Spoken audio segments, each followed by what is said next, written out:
Primeira carta de Paulo a Timóteo, capítulo de número 3.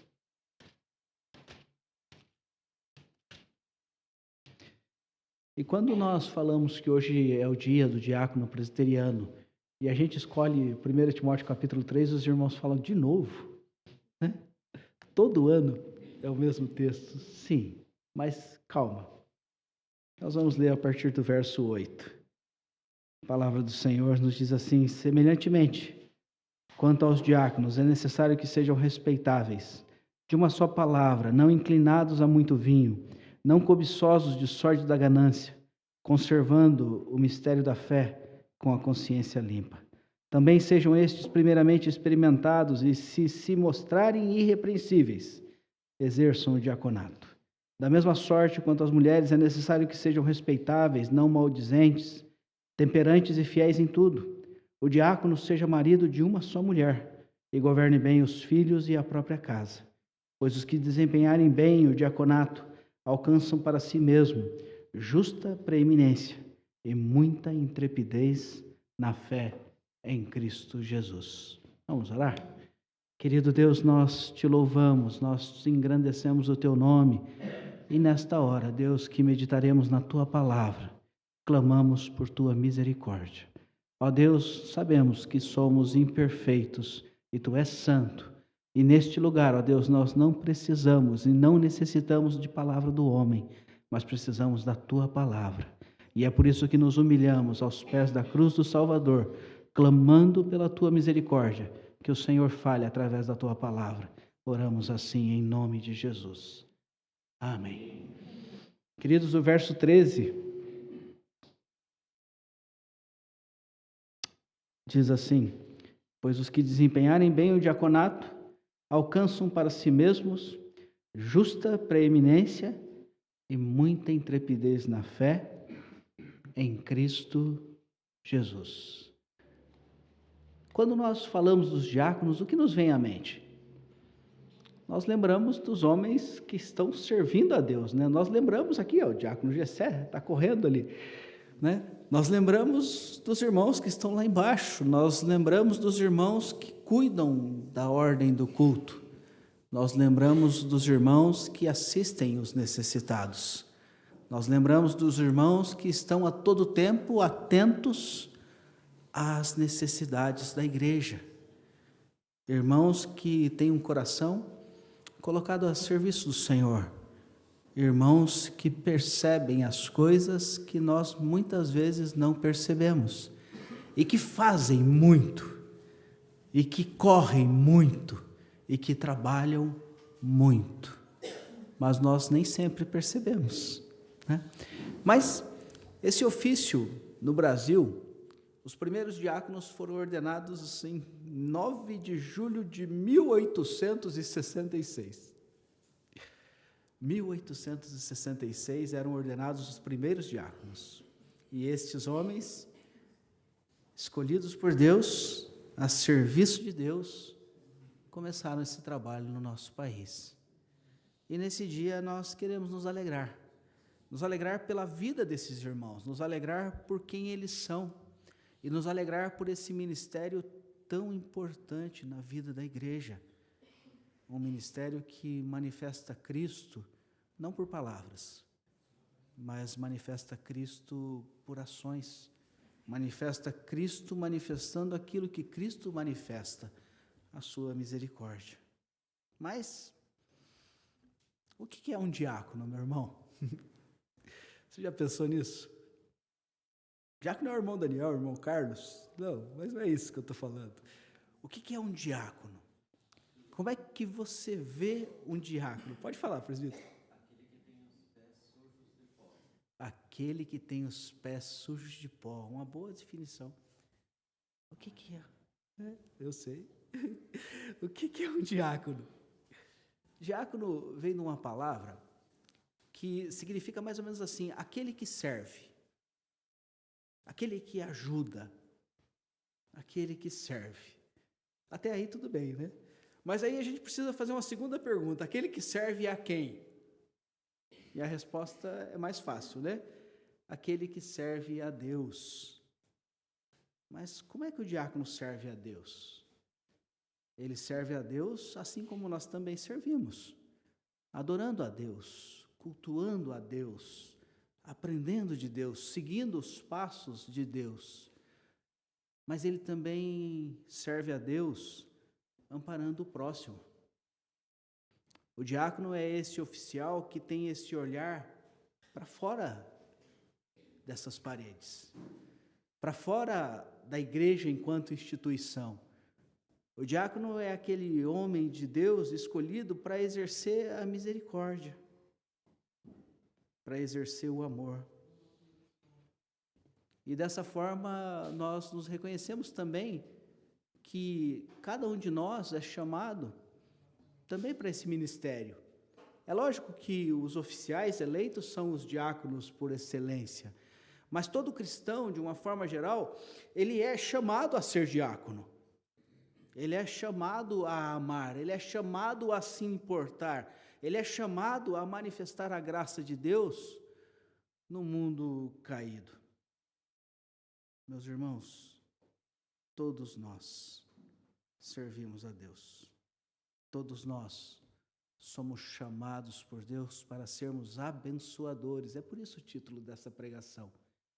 Diáconos, abençoadores, abençoados. Porque o que um diácono faz é abençoar os outros. O que um diácono faz é amparar os outros.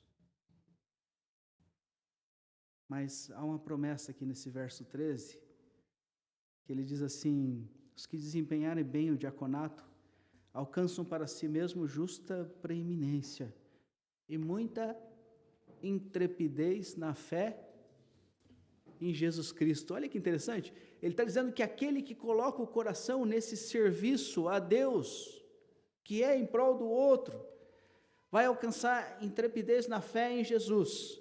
Às vezes a gente não consegue ligar uma coisa à outra. Nós temos essa percepção de fazer uma separação entre aquilo que é santo e aquilo que é profano. E nós não entendemos, às vezes, a nossa própria doutrina, que diz que nada é profano, porque tudo que envolve a vida de um filho de Deus é santo, porque Deus opera por cada um de nós, por intermédio de nós. Mas ele diz assim: alcançam intrepidez, e essa palavra ela significa bravura, né? Significa coragem. E aí nós ficamos pensando nisso nessa semana, né? Porque todas as vezes que vamos falar de diácono, nós lembramos de 1 Timóteo capítulo 3. Mas essa palavra intrepidez na fé ficou martelando no meu coração. E eu fiquei pensando, o que é intrepidez na fé, né? O que é coragem na fé? É a coragem de servir a Deus como Deus pediu para ser servido, como Deus pediu para ser adorado. Uma coisa não exclui a outra. Às vezes nós achamos que servir a Deus é servir aqui, nos ofícios, e é lógico que tudo isso faz parte. O presbiterato é uma bênção, o diaconato é uma bênção, cada professor é uma bênção, cada irmão é uma bênção, cada músico é uma bênção, cada irmão que trabalha na transmissão, que trabalha em todos os setores da igreja é uma bênção. Mas o serviço a Deus, ele vai além disso. E é isso que eu quero ver com os irmãos nessa noite. Vai lá para o Antigo Testamento. Abre lá em Isaías, capítulo 58.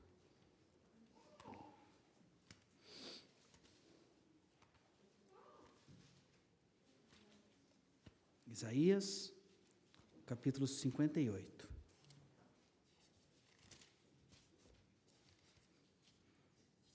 Achou? Amém?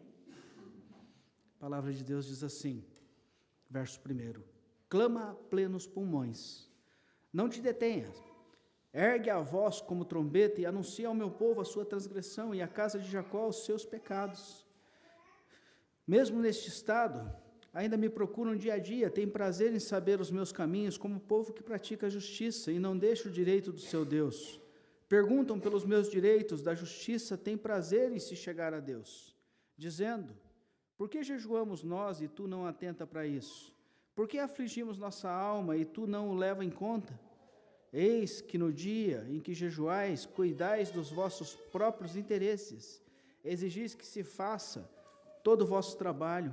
Eis que jejuais para contendas e rixas, para ferirdes com punho iníquo, jejuando assim como hoje, não se fará ouvir a vossa voz no alto? Seria este o jejum que eu escolhi? Que um homem um dia aflija a sua alma, incline a sua cabeça como junco, estenda debaixo de si pano de saco e cinza. Chamarias tu isso de jejum e dia aceitável ao Senhor? Porventura, não é este o jejum que eu escolhi? Que solte a ligadura da impiedade, que desfaça a atadura da servidão, deixe livre os oprimidos e despedace todo jugo. Porventura não é também que reparta o teu pão com o faminto, e recolha em casa os pobres desabrigados, e se vires o nu o cubras, e não te esconda do teu semelhante? Então romperá a tua luz como a alva, a tua cura brotará sem detença, a tua justiça irá diante de ti, e a glória do Senhor será a tua retaguarda. Então clamará, e o Senhor te responderá, gritará por socorro, e ele dirá, eis-me aqui. Se tirares do meio de ti o jugo, o dedo que ameaça, e o falar injurioso. Se abrires a tua alma ao faminto, e fartares a alma aflita, então a tua luz nascerá nas trevas, e a tua escuridão será como o meio-dia. O Senhor te guiará continuamente, e fartará a tua alma até em lugares áridos, e fortificará os teus ossos, e será como um jardim regado, como um manancial cujas águas jamais faltam. Os teus filhos edificarão as antigas ruínas, levantarás os fundamentos de muitas gerações, e será chamado reparador de brechas, restaurador de veredas, para que o país se torne habitável. O profeta fala da diaconia, ele fala do serviço, mas ele não começa de uma forma amistosa, ele começa com um oráculo de julgamento, ele começa denunciando um pecado. E é interessante isso, meus irmãos. No verso 1 a 5, nós vamos ver uma característica que não é dos diáconos. Não é dos diáconos verdadeiros, abençoadores, abençoados. Porque os verdadeiros abençoadores, abençoados, eles não são religiosos formalistas.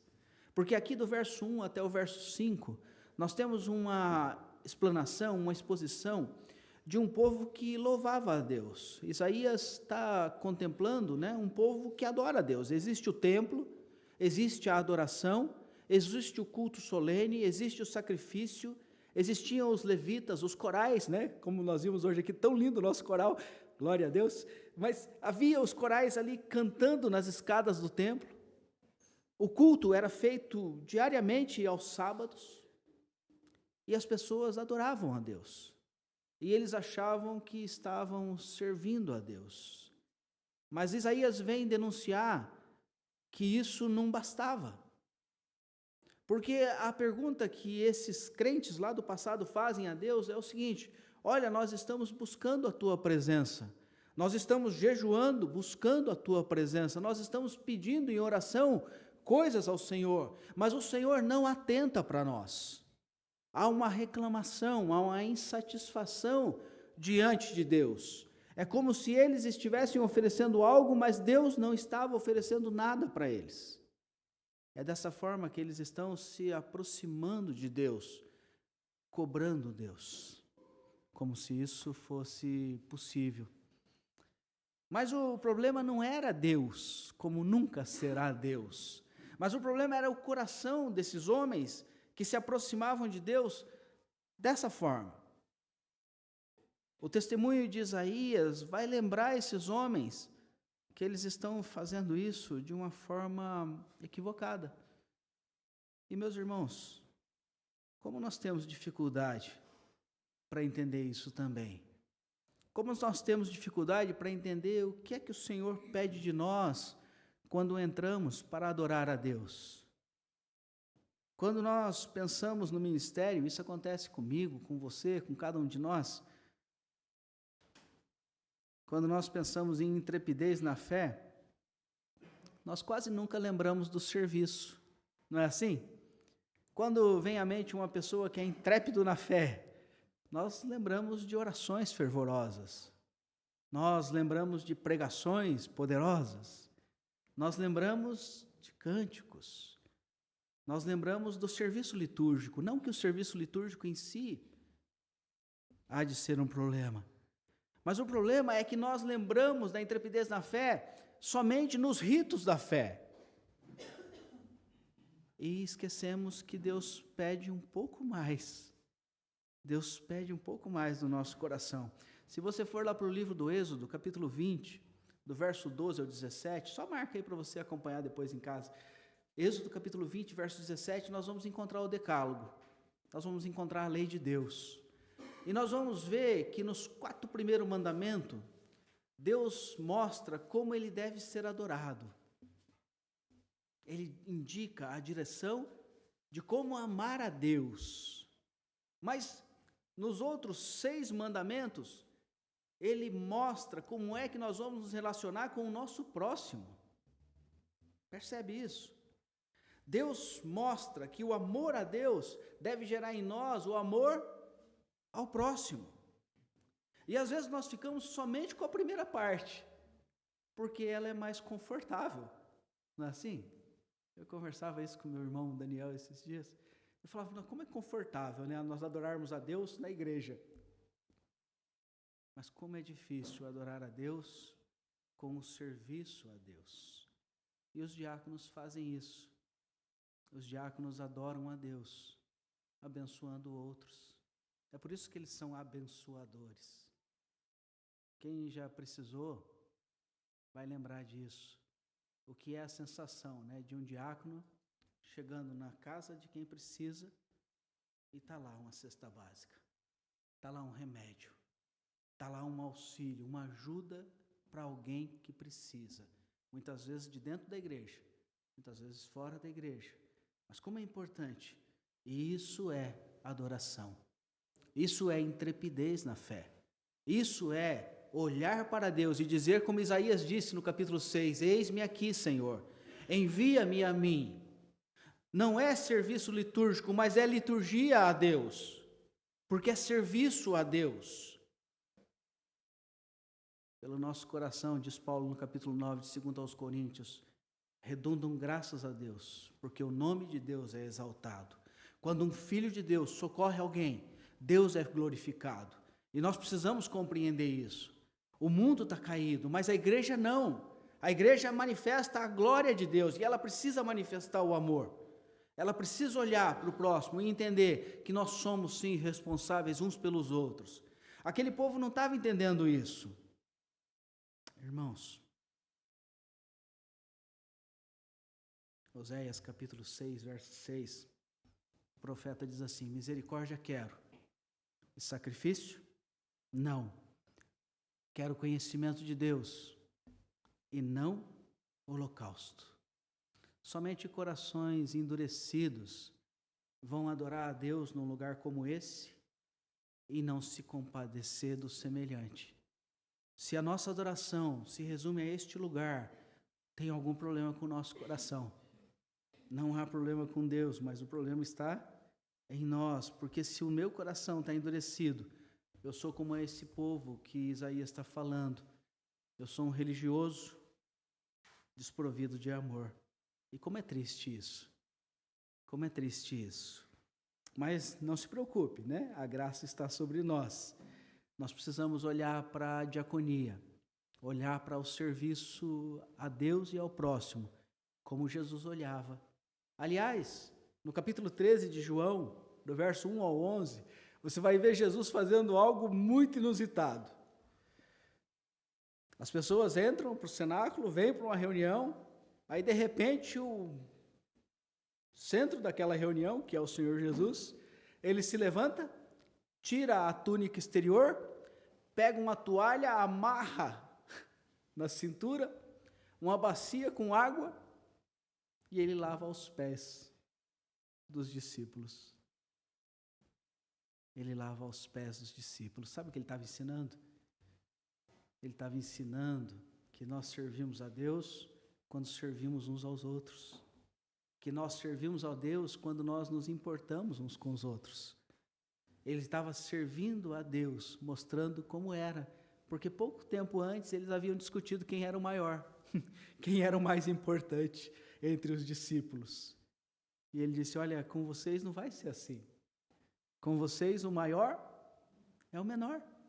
Porque o que é servo de todos é o grande. O servo de todos é o líder. O servo de todos é o que agrada a Deus. E isso contraria a lógica do mundo. Isso contraria a lógica do mundo. Quando Paulo diz assim, vocês alcançarão preeminência, né? Ora, servir ao outro é preeminência no mundo? Não. Mas na fé, queridos, a obra de Deus, ela deve ser feita em amor. E servir em amor deve ser uma característica do Filho de Deus. Aquele que ama, conhece a Deus. Mas ele segue, né? E não é só de bronca que esse texto vive, né? Mas o profeta, a partir do verso 6, ele diz assim, porventura não é este o jejum que eu quero? Que solte a ligadura da impiedade. Ué, mas isso não é servir a Deus, né? Que desfaça a atadura da servidão, que deixe livre o oprimido e despedace todo o jugo. Você lembrou de Jesus, no capítulo 4 de Lucas? Eu vim para libertar os cativos. Eu vim para proclamar o ano aceitável do Senhor, ou seja, ele veio proclamar o jubileu, o ano em que se libertava, porque se a gente olha para esse texto, a gente vai entender uma coisa. No primeiro momento, esses que estavam fazendo o jejum, eles faziam o jejum primeiro, pelas causas deles. Segundo, enquanto eles jejuavam, eles colocavam os servos deles para trabalhar. E terceiro, eles jejuavam para pedir o mal dos outros. Você quer um exemplo disso? A conjuração quando tentam matar Paulo. Os judeus se reúnem, fazem um jejum e proclamam um anátema e que não comeriam nem beberiam até que Paulo fosse morto. Bom, acho que muitos deles morreram de inanição, né? Porque levou muito tempo para Paulo morrer, né? Mas veja se isso é jejum aceitável a Deus. Buscar a presença de Deus pedindo o mal do outro. Era isso que estava acontecendo. Mas veja aqui o contraste agora, né? Porque os abençoadores abençoados, eles têm um relacionamento com Deus. E aí é o verdadeiro diácono. Ele entende o coração de Deus, ele entende a misericórdia de Deus. É por isso que o profeta está listando essas coisas. Não é que nós precisamos nos tornar militantes políticos, tá? Não é isso que eu estou dizendo. Não é a teologia da libertação, não é uma liturgia de libertação. É vida que se importa, é vida que olha para o outro, é vida que percebe. Queridos, há muitos anos atrás, numa igreja lá do interior do Paraná, na minha conversão, os irmãos tinham um trabalho lá, que eles faziam sopa na sexta-feira e distribuíam para as pessoas carentes. E as irmãs iam lá para a igreja mais ou menos umas 3 da tarde, porque era muita sopa. E os maridos, né? A gente ia lá pelas 7h30, 8 da noite e colocava aquelas panelas enormes no carro. E a gente descia lá para a divisa entre os 2 municípios do interior lá, que tem um rio muito grande, e aí tem uma ponte grande. E as pessoas moravam embaixo da ponte. As pessoas moravam naquela cavidade entre o asfalto e o rio. E não eram poucas pessoas, era uma favela. E quando chegavam aqueles carros, era uma alegria daquelas pessoas por receber aquilo que era tão pouco, tão pouco.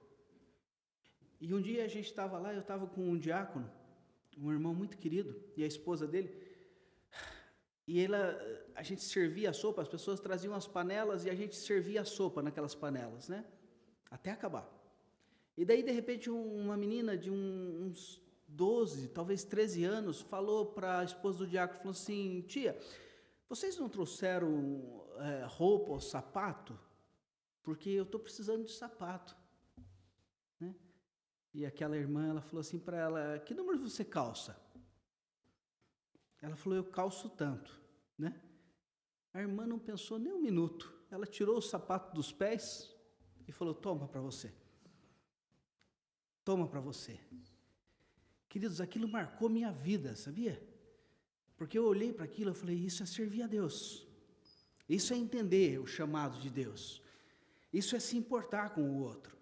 Sabe, porque às vezes a gente fica no nosso conforto, e Deus nos dá muito conforto, e a gente se encastela em nossos redutos, e esquecemos que o mundo é carente de graça, é carente de amor, e cabe aos filhos de Deus mostrar o amor. Cabe aos filhos de Deus manifestar graça, ainda que esse mundo esteja caído. Um diácono abençoador e abençoado é aquele que se relaciona com Deus, é aquele que conhece o coração de Deus, é aquele que passou pelo processo de Ezequiel capítulo 36, 26, que foi tirado o coração de pedra e colocado um coração de carne. Queridos, relacionar-se com Deus é entender que o Senhor não tem necessidade alguma, mas Ele se agrada quando os seus filhos andam na sua justiça. Ele se agrada quando os seus filhos andam no seu amor. Relacionar-se com Deus é entender o que Jesus disse em Mateus capítulo 25, 34, 40. Quando vocês fizeram a um destes meus pequeninos irmãos, a mim fizeram. A mim fizeram. Perceba que tem um contraste aqui entre o versículo 1 até o 5 e do 6 ao 7. Do 1 ao 5 é aquele que é religioso. Do 6 ao 7 é o servo verdadeiro. O servo falso jejua para rixa e contenda. O verdadeiro solta a ligadura da impiedade. O falso cuida do seu próprio interesse. Obriga os outros a trabalharem. O verdadeiro reparte o pão, abriga o desabrigado. O relacionamento com Deus nos leva a adorá-lo em espírito e em verdade.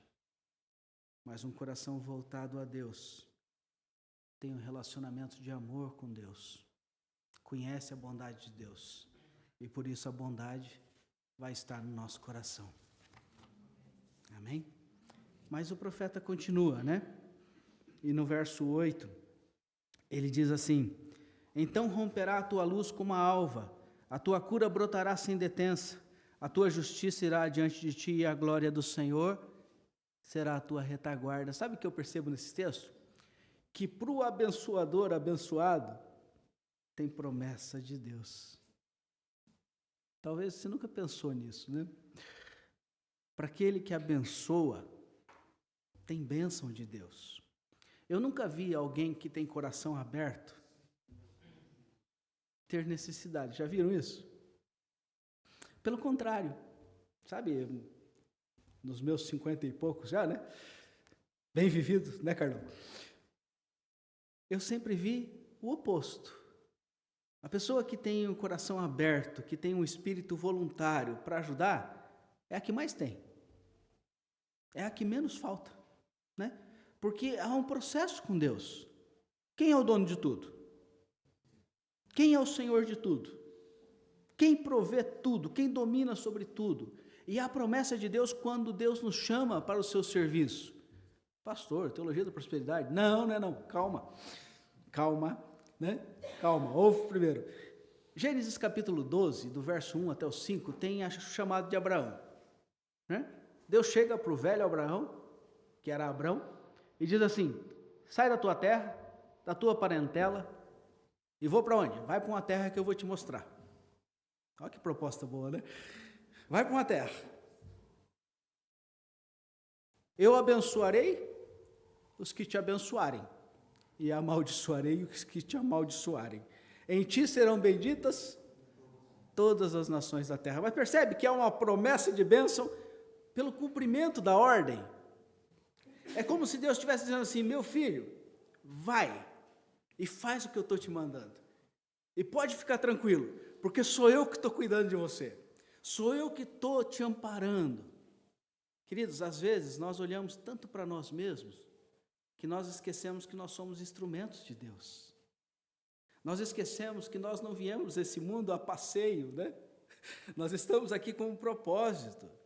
Deus nos chamou para ser instrumento dele na manifestação da sua graça, na manifestação do seu nome, na manifestação de Jesus.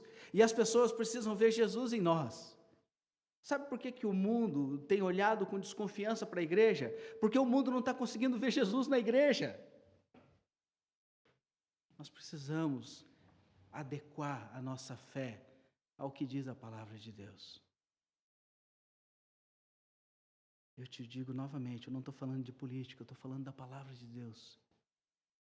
Deuteronômio 28, verso 2, diz assim: se ouvires estas bênçãos, te seguirão. Eu sempre olhei para esse texto e fiquei imaginando, né? Meu filho, quando era pequeno, ele tinha uma visão de Cristo, assim como se Jesus fosse um Superman, né? E ele fazia umas perguntas para mim assim meio estranhas. Ele falava assim: pai, se Jesus quiser, ele pega um caminhão e ergue. Eu falei: pega, né? Se Jesus quiser, ele falava as coisas mais inusitadas para saber se Jesus tinha poder para fazer, né? Eu falei: tem, né? Ele pode fazer. Não sei por que ele ia fazer isso, né? Mas ele tem poder para fazer isso. Mas é interessante que quando eu olho para esse texto aqui, eu ficava imaginando assim, né? Como uma criança. E essas bênçãos te seguirão, né? Aí eu ficava imaginando assim, a pessoa vai andando e a bênção está correndo atrás dela, né? Percebe que não é a pessoa que está correndo atrás da bênção de Deus, mas é Deus que está trazendo a bênção até para aquela pessoa que não está percebendo. É essa a proposta, é esse o milagre. As bênçãos nos seguirão, quando o nosso coração estiver afinado com o coração de Deus, e eu não estou falando de riquezas, eu estou falando da presença abundante de Deus na nossa vida, que é tudo que nós precisamos. A presença abençoadora de Deus, que nos leva a abençoar. Quando nós estamos no relacionamento com Deus, a sua graça opera, a sua graça se manifesta, e é graça que nós vamos transmitir. E ele diz umas promessas maravilhosas aqui, né? No verso 8 ele diz assim: romperá a tua luz, romperá a tua luz, as nossas trevas são dissipadas. É disso que ele está falando. Pedro, no capítulo 2, no verso 9 da sua primeira carta, ele diz assim: fomos transportados das trevas para a sua maravilhosa luz, homens e mulheres de olhos abertos, que enxergam o que é o seu Deus e quem é o seu Deus, serão dissipadas. No verso 8 também ele diz assim: a tua cura brotará, a tua cura brotará. Isaías capítulo 53, pelas suas pisaduras, nós fomos sarados, nós somos curados. No verso 9 ele diz assim: clamarás, e o Senhor responderá. É interessante, né? Porque Isaías no capítulo 6, quando Deus fala assim: quem irá por nós? Isaías rapidinho diz assim: eis-me aqui, envia-me a mim. E acho que Deus, falando com ele, né? Diz assim: ó, vai ser assim. Você nem vai clamar, eu vou dizer: estou aqui, meu filho, estou aqui. Sabe quando a criança chora no meio da noite? E antes que a criança chore a segunda vez, a mãe já está lá no berço? É isso, é isso. Um Deus que ampara, o servo que abençoa. No verso 11, ele diz assim: o Senhor te guiará. Salmo 37, 5, diz assim: entrega teu caminho ao Senhor, confia nele, o mais ele fará. Mas no verso 11 também diz assim: será como um jardim regado, como um manancial. Irmãos, lembram de Jesus no poço de Jacó? Capítulo 4, do verso 10 em diante, quando ele se senta à borda do poço e vem uma samaritana tirar água com um cântaro, e Jesus diz para aquela mulher assim: dá-me água. E ela olha para ele, talvez com desprezo, e diz assim: como tu, sendo judeu, pede água para mim que sou samaritana? Você não entende que nós não somos amigos? E Jesus começa a conversar com aquela mulher e diz: olha, se você pedisse, eu te daria a água da vida e você nunca mais teria sede. E essa mulher diz para ele assim: então me dá dessa água. E Jesus deixa bem claro uma coisa: se eu te der dessa água, do teu interior brotarão rios de água viva. Percebe que Isaías está falando da mesma coisa? Ele está dizendo, olha, você será como um manancial. Querido, um manancial não serve para si mesmo. O manancial brota água para os outros. É isso que Deus espera de cada um de nós. Abençoadores, abençoados. Eu vejo isso nos diáconos. E eu vejo isso em cada filho de Deus que tem o desejo de servir a Deus com inteireza de coração. Um abençoador abençoado não é um religioso formalista. Um abençoador abençoado tem um coração ligado a Deus, porque ele tem um relacionamento com Deus, ele tem a capacidade de se compadecer.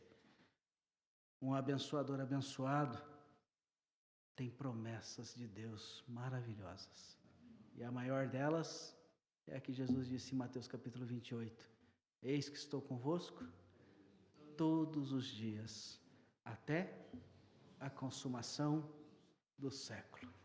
Que Deus assim nos abençoe. Vamos orar? Vamos orar?